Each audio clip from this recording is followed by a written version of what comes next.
Annyeonghaseyo, welcome to the Land of Korean Cinema. I reviewed the 2017 thriller series Save Me about 2 weeks ago and I absolutely loved it, so much so that I had absolutely no intention of watching season 2. It's a different story, different cast, I was like, no thanks. But then somebody told me that season 2 might actually be just as good if not better, so here we are. Let's talk about Save Me 2, or 구해줘 둘, or 구해줘 이, Koreanist number systems. The show stars Tae-goo, who starred in Nine in Paradise recently. Great movie, go check it out. Cheon, Ho-jin, Kim Young-min.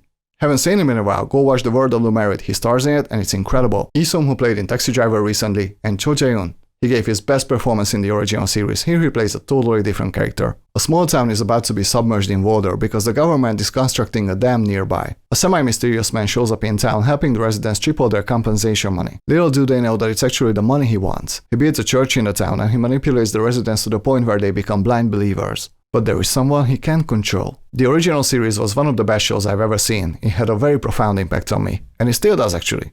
So the burning question is Save Me 2 just as good, if not better? No. But it's really close! I was very happy to see that the creators didn't even try to copy the original series. The core story is the same, but season 2 flips a lot of things on its head. In the original series, the cult leader was played by Cho Sung-ah. His character was very charismatic, he was a fantastic communicator, he was really smart and calculating. Here he's played by Chun Ho-yeon and he's a very different person. I wouldn't call him charismatic at all. He's got a temper, he's impulsive, there are lots of warning signs around him, he makes mistakes. And he's only able to get away with all this because the residents are desperate. And also because they're all very decent but very simple people. In the original series, it's a group of friends who go against the cult. They're really smart and resourceful, and just overall very decent guys. In this show, it's Tae-goo's character who wants to take the false prophet down, and he's basically a lowlife. He just got out of prison, almost the whole town is afraid of him, and honestly, he's not the kind of person I would want to hang around with. He's violent and impulsive, he doesn't seem to be really smart, he doesn't seem to have any constructive quality to him, at first. What the people don't know about him is that he's a very good observer, and as soon as he meets the false prophet, he knows exactly what kind of person he's dealing with. The problem is that nobody believes him because of his bad reputation. This show is an incredible study on misjudgment and people's perspective. It reminded me of how easy it is to misjudge people based solely on what you've heard or have seen. It happened to me a few times in my life where I was quick to judge someone. There were some people I absolutely hated until I got to know them a little better, and I had to realize how amazing people they were.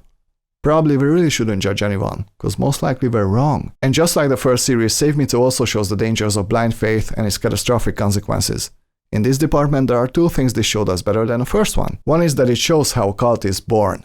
In the beginning of the show, there is no church, there are no believers, nothing, until the puppet master gets to work. And he works fast. The second thing is that this time the show actually shows the aftermath of all this, when people eventually have to realize that they were being tricked. And it's not pretty, man, it really isn't. This was definitely missing from the original series without me realizing it. It was such a great show, I didn't even know this, but I'm really glad we get to see it this time. Also, the show is a great example of the fact that real power in this world doesn't come from money, it's actually information. Money is the result of how you use said information, and when information is in the wrong hands, we're doomed, just like the town in the show. One thing that surprised me was the humor in season 2. The first series was very dark, it was really ominous right from the beginning, which is fantastic. But I gotta admit, I really enjoyed the humor here. It's mostly found in the first 5 or 6 episodes. Things got a lot more serious after that, but it was great to have a good laugh here and there. And later, as the show slowly turns more and more into a thriller, it's a great contrast.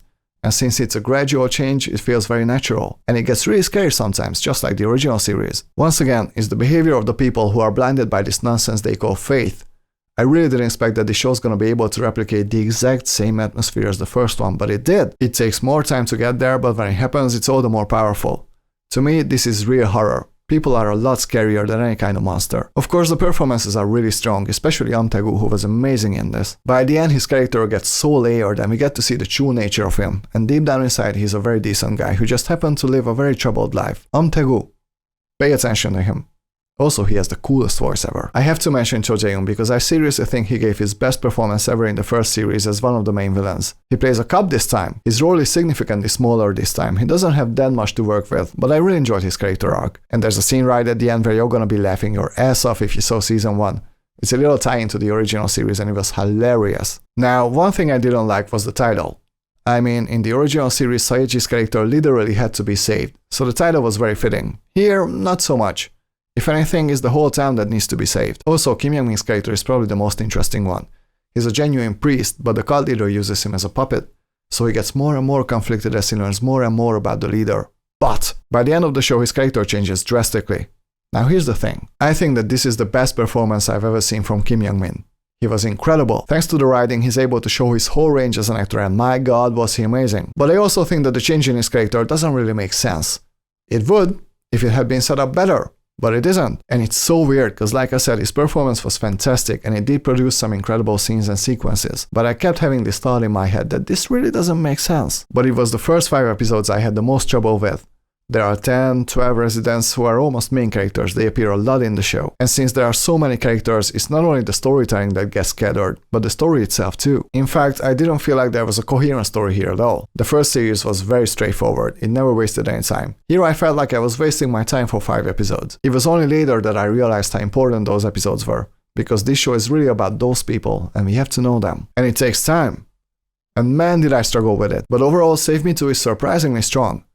It gets just as heavy and dark as the first one, while also being able to explore what life is like before and after the cult. I thought that the humor was a really nice addition, and I really appreciated that this is not a carbon copy of the first one. And it explores human nature just as well as the original did. I don't think there are so many memorable characters this time around. The first few episodes were a bit of a struggle, and I don't like how Kim Young-min's character is handled. But I gotta say, I was just as excited by the end as I was with the first one. When the show fully turns into a thriller, it's absolutely awesome, and it wouldn't work without the foundation of the first few episodes. I'm gonna give Save Me 2 88%. Not as good as the first one. Still really f***ing good. 여러분, 오늘은 여기까지만 해요. 영상 봐주셔서 감사합니다. 이 영상 좋아하면 구독과 좋아요 잘 부탁드립니다. See you very soon. 다음 시간에 만나요, 여러분. 안녕히 계세요. 바이!